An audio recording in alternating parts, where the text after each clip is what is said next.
High বন্ধুরা, তো আজকে আমি কোনো ক্যাফে রেস্টুরেন্ট এসব নিয়ে ব্লগ করতে আসিনি। আজকে আমি চলে এসেছি আমাদের হাওড়ার ফুল মেলাতে, যেখানে উপস্থিত হয়েছিল প্রথম দিনই অনেক মানিগুণী ব্যক্তিরা। তো আমি প্রথম দিনে জাস্ট একবার ঢুকেছিলাম, তো পরে আমি গিয়ে আবার ভিডিও করে এসেছিলাম। তো প্রথম দিনে গিয়ে হঠাৎ করে দেখি কৌশানী মুখার্জি চলে এসেছে, তো আরও অনেক বিশিষ্ট ব্যক্তি এসেছিলো। তো তারপরে আমি সেদিনকে তো আর দেখা হয়নি। তারপরে আমি একদিন গেছিলাম ফুল মেলার, একটা ছোট্ট ভিডিও করে এনেছিলাম, তো সেগুলোই আমি আজকে তোমাদের সাথে শেয়ার করব। আর এই ফুল মেলাটা প্রত্যেক বছরই হয়, তো এই বছরেও আমাদের হাওড়ায় অনুষ্ঠিত হয়েছিল। এটা হয়েছিল 9ই জানুয়ারি থেকে 12ই জানুয়ারি অবধি। তো যারা যারা এবছরে আসুনি বা হাওড়ায় থাকো আগে জানো না, তো তারা কিন্তু নেক্সট ইয়ার অবশ্যই একবার যেও, কারণ ফুল মেলাটা খুব সুন্দর করে সাজানো হয়। আর নানা রকমের ফুল গাছ আছে, শুধু ফুল গাছ নয়, এখানে নানা রকম বাহারের গাছ, তারপরে ক্যাকটাস জাতীয় গাছ, এমনকি সবজির গাছ, নানা রকমের গাছ তোমাদের এখানে তোমরা দেখতে পাবে গেলে। তো অবশ্যই একবার তোমরা এখানে ভিজিট করো নেক্সট ইয়ারে অবশ্যই। কিন্তু এই জায়গাটাতে তোমরা নানা রকমের বাহারের গাছ আর বিভিন্ন ধরনের ক্যাকটাস জাতীয় গাছ দিয়ে এরা এখানটা সাজিয়েছিল। তো এই ক্যাকটাস জাতীয় গাছগুলো বেশ দেখতে ভালো লাগে, বাড়িতে যদিও থাকে না, কিন্তু দেখে বেশ সুন্দর লাগে। আর এখানে একটা সাংস্কৃতিক অনুষ্ঠান তো এদের 4 দিনব্যাপী হয়েছিল, তো সেটারই একটা ভিডিও আমি তোমাদের দেখালাম। আর তার পাশেই ছিল নানা রকমের সবজির গাছ, এখানে নানা রকমের সবজি পড়েছিল গাছেতে। একটা ছোট্ট টবের মধ্যে কত সুন্দর চিচিঙ্গে, তারপর লাউ, বেগুন, তারপর তোমাদের টমেটো, তারপরে তোমার দিশি লঙ্কা, নানা রকমের ছোটো কুচো লঙ্কা, এরকম নানা রকমের গাছ তোমরা এখানে গেলে দেখতে পাবে, যেগুলো দেখতে কিন্তু অসাধারণ লাগছিলো। যে গাছের মধ্যে একটা ছোট্ট টবের মধ্যে কি সুন্দর করে গাছগুলো যারা করেছে তারা কত সুন্দর করে তৈরি করেছে। এখানে একটা ব্রোকলি দেখেছিলাম, তারপরে এখানে বাঁধাকপি ফুলকপিগুলো তো জাস্ট অসাধারণ লাগছিলো, কি সুন্দর ছোট্ট ছোট্ট টবের মধ্যে একটা করে হয়েছিল। তো এইগুলো দেখতে কিন্তু খুব ভালো লেগেছিলো আমার। এই যেটা একটা ব্রোকলি ছিল। তারপরে চলে আসি ফুলের সাইডে, এখানে তো নানা রকম ফুল ছিলই, তো চন্দ্রমল্লিকা, গোলাপ, ডালিয়া, তারপর নানা রকম বাহারের ফুল। গোলাপের তো ভ্যারাইটি অনেক ছিল, অনেক। এগুলো ছিল ছোটো ছোটো চন্দ্রমল্লিকা, আর এখানে নানা রকম অনুষ্ঠান চলছিল, তো সেগুলো একটু টুক করে দেখে নিয়েছিলাম। ওই কৌশানী মুখার্জি এসেছিলো, তো সেই দিনকার এটা একটা ভিডিও ছোটো তোমাদের সাথে শেয়ার করে নিলাম। তো তারপর হচ্ছে এগুলো কিছু সবজিও ছিল। তারপরে চলে আসি গোলাপের সাইডে। গোলাপের কালার দেখে তো মানে মনোমুগ্ধ হয়ে গেছিলাম আমি। কত ধরনের গোলাপের কালার ছিল, লাল, গোলাপি, হলুদ, সাদা, আবার লালেরও নানা রকম ভাগ ছিল, কমলা, মানে নানা রকমের গোলাপ ফুল ছিল এখানে। যদিও তুলতে দিচ্ছিল না, কিন্তু মন থেকে বলছি, সত্যি বলছি, আমার কিন্তু ফুলগুলোকে তুলতে ইচ্ছা করছিল। অন্তত একটা করে যদি পেতাম। তো কিছু ছবিও তুলে নিয়েছিলাম, সেগুলো আমি তোমাদের সাথে একটু শেয়ার করে নিলাম। তো ছবিগুলো দেখেই বুঝতে পারছো যে ফুলগুলো কত ফ্রেশ ছিল। মানে যত লাস্টের দিকে তোমরা যদি যাও তো ভিড়টাও বাড়তে থাকে, আর তোমার কি বলে ফুলগুলো একটু একটু করে নেতিয়ে যেতে থাকে, মানে একটু শুকিয়ে যায়, এরকম হয় অন্যবারে যখন আমি যাই। তো প্রথম দিকে যেহেতু গেছিলাম, তো সেই জন্য ফ্রেশ ফুলই দেখতে পেয়েছিলাম। আমি বুঝি না, এত সুন্দর করে ফুল গাছগুলোকে দেয়, সেই তো শুকিয়ে যাবে, তো মানুষকে একটু তুলতে দিতে পারে তো, তাই না? আর সবথেকে বড় ব্যাপার হলো, এখানে গিয়ে আমি ফুল দেখতে এতটাই মুগ্ধ হয়ে গেছিলাম যে নিজের ছবি তেমনভাবে আমার তোলাই হয়নি। দু একটা তুলেছিলাম, কিন্তু বেশি ভিডিও বা ফটোস আমার ক্লিক করা হয়নি, যদিও ফাঁকা ফাঁকা ছিল, কিন্তু তাও মানে এত সুন্দর সুন্দর গোলাপ ফুল দেখে তো খুবই মনটা ভালো হয়ে গেছিলো। তো যারা যারা ফুল ভালোবাসো তারা কিন্তু নেক্সট ইয়ার একবার অবশ্যই যেও।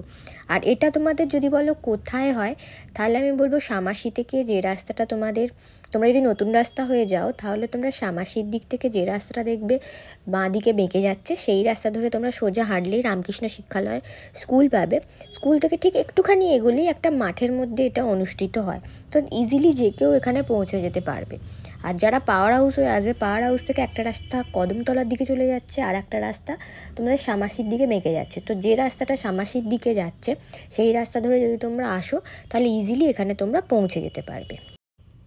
শীতকালটা এই জন্যই বেশি ভালো লাগে যে এই সময় নানা রকমের মেলা হয়, তারপর নানা সার্কাস বসে, তো এইগুলো দেখতে খুব ভালো লাগে। তো যার জন্য শীতকালটা আমার তো পার্সোনালি খুব ফেভারিট। তোমাদের কাদের কাদের কোন ঋতুটা ফেভারিট সেটা অবশ্যই কিন্তু কমেন্টে জানিও।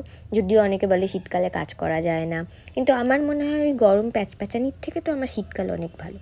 আর এই যে আমি একটু সেজেগুজে চলে গেছিলাম, তো আমি একটা ছোট্ট ভিডিও বানিয়েছিলাম বললাম না নিজের বেশি ভিডিও করতে পারিনি, কারণ ফুল দেখতে আমি ব্যস্ত হয়ে পড়েছিলাম। তো এখানে কয়েকটা ছোটো ছোটো ভিডিও তুলে নিয়েছিলাম, তারপরে আবার ফুলের ভিডিও চলে গেছি। ফুলগুলো এত ভালো লাগছিলো যে আমি ফুলের ছবি তুলেই যাচ্ছিলাম। পুরো বোধহয় মাঠে যত ফুল ছিল আমি সব গাছগুলোর ছবি তুলেছি। এরম কোনো মনে হয় বাদ যায়নি যে আমি ছবি তুলিনি। আমার এত ভালো লাগছিলো, তাই আমি কোন ফুলটা ছেড়ে কোন ফুলটাকে নেবো না সেটাই ভাবছিলাম। আর এই কালারটা আমার খুব ফেভারিট হয়ে গেছিলো, অরেঞ্জিস, যেটা গোলাপের যে কালারটা ছিল, এই কালারটাও সুন্দর ছিল। বেশ আনকমন কালার এগুলো সচরাচর দোকানে আমরা দেখতে পাই না। আর এইখানে ছিল ছোট ছোট নানা রকমের বাহারিয়া গাছ। তো এগুলোতেও সবাই দেখলাম এখানে অনেক গাছে না ফার্স্ট সেকেন্ড থার্ড করেছিল। তো এই গাছটা একটা নতুনত্ব লাগলো, এটা বেশ সুন্দর লাগে। তো বাকি গাছগুলো দেখলাম একটা দুটো ফুল এত ভালো লাগছিলো যে সেগুলোর আমি আলাদা করে ছবি তুলেছিলাম। তো এরপরে দেখতে দেখতে ভাবলাম আর কি ফুল দেখবো, ফুলের তো শেষই হচ্ছে না, যেন মনে হচ্ছে কত যেন সেই ফুলের বাগানে চলে এসেছিলাম, এরম ফিল হচ্ছিল।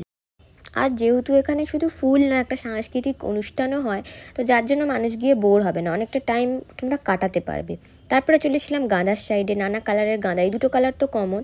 এরপর একটা গাঁদা দেখেছিলাম, সেটা হচ্ছে তোমাদের হোয়াইট কালারের গাঁদা ফুল, যেটা দেখতে কিন্তু বেশ মানে অন্য রকম লাগছিলো। এইটা হচ্ছে সেইটা, কি সুন্দর সে কদম ফুল টাইপের দেখতে ছিল, কিন্তু গাঁদা ফুলই ছিল, কিন্তু খুব সুন্দর দেখতে ছিল। তারপরে এগুলো তোমাদের তো আগেই দেখিয়েছি, বাঁধাকপি, ব্রোকলি, লাউ, এগুলো তো ছিলই। গোলাপ ফুলগুলোও তোমরা দেখেছো। তারপরে এখানে ছিল মোরগ ঝুঁটি ফুল, যেটা খুব সুন্দর লাগে, রেড কালারের ওপর ছিল। এই ফুলগুলোর যদিও আমি নাম জানি না, তো আমি সেই জন্য তোমাদের সাথে বলতে পারলাম না যে এগুলো কী ফুল ছিল। এখানেও কিছু চন্দ্রমল্লিকা, আরও অনেক নানা রকমের ফুল মিক্স ছিল। তো এই ফুলগুলো বেশ থোকা থোকা হয়েছিল, তো একসাথে অনেকগুলো ফুল যেখানে যেখানে ছিল না, সেখানে দেখতে আরও বেশি সুন্দর লাগছিলো। আর এইখানটা খুব কালারফুল লাগছিলো, কারণ পিঙ্ক, ব্লু, হোয়াইট, পার্পেল সব কালারগুলো যেহেতু একসাথে ছিল, তো ফুলগুলো দেখতে অনেকটা বেশি সুন্দর লাগছিল। তারপরে আমি এবার অনেকটাই শেষের দিকে চলে এসেছিলাম, তো ফুল দেখতে দেখতে। যাই হোক, এখানে ছোটো ছোটো আরও কিছু গাঁদা ফুল ছিল, তো সেগুলো দেখতে দেখতে এই ফুলগুলো আমার খুব ভালো লেগেছে। এগুলো মনে হয় সূর্যমুখী ছিল। তো সূর্যমুখী ফুলগুলো কিন্তু এরম টবে হতে আমি কোনো দিন দেখিনি। ফুল মার্কেটে গিয়ে অনেক সময় দেখেছি, কিন্তু টবেতে যে এত সুন্দর করে হতে পারে সেটা আমি এখানে গিয়ে দেখলাম। আর একটা হোয়াইট কালারের কি ফুল ছিল, ওটা আমার খুব পছন্দ হয়েছিল, নাম জানি না আমি যদিও। তোমাদের যাদের যাদের আমার ভিডিও ভালো লাগে অবশ্যই কিন্তু লাইক কমেন্ট করতে ভুলো না, আর সাবস্ক্রাইব কিন্তু অবশ্যই করো। তোমাদের একটু লাইক কমেন্টে আমার আরও অনেকটাই ভালো লাগে, কারণ মনে হয় যে হ্যাঁ, আমার ভিডিওগুলো তোমরা দেখছো আর আমাকে অনেকটা উৎসাহ দিচ্ছ, যাতে আমি আরও সুন্দর সুন্দর ভিডিও তোমাদের জন্য আনতে পারি। আর এখানে নানা রকমের চন্দ্রমল্লিকার ফুল ছিল, তো সেগুলোও তোমাদের সাথে একটু শেয়ার করে নিলাম। আর এই মানে একসাথে যেখানে যেখানে অনেক ফুল ছিল না, এই ফুলগুলো তো জাস্ট অসাধারণ লাগছিলো, যেন মনে হচ্ছে সেই সুন্দর করে একটা মানে কি বলবো, ফুলদানিতে সাজানো ফুলের মতন লাগছিলো। তারপরে চলে এসেছিলাম ডালিয়ার কাছে। আর ডালিয়াগুলো এত বড় বড় ডালিয়া তো কোনোদিন আমি বাবা দেখিনি, এই মেলাতে গেলেই আমি দেখতে পাই। অনেকদের গাছেতে তবে হয়, কারণ এগুলো যারা যারা এখানে দিয়েছে তারা তো গাছেতেই ফলিয়েছে, বাট আমি কোনোদিন আগে দেখিনি। তাই আগের বছর বলো বা তার আগেও যতবার আমি এখানে ফুল মেলা দেখতে গেছি, এরকম সুন্দর সুন্দর ডালিয়াটা ফুলটা কিন্তু বেস্ট লাগে আমার। চলো টাটা, বাই বাই।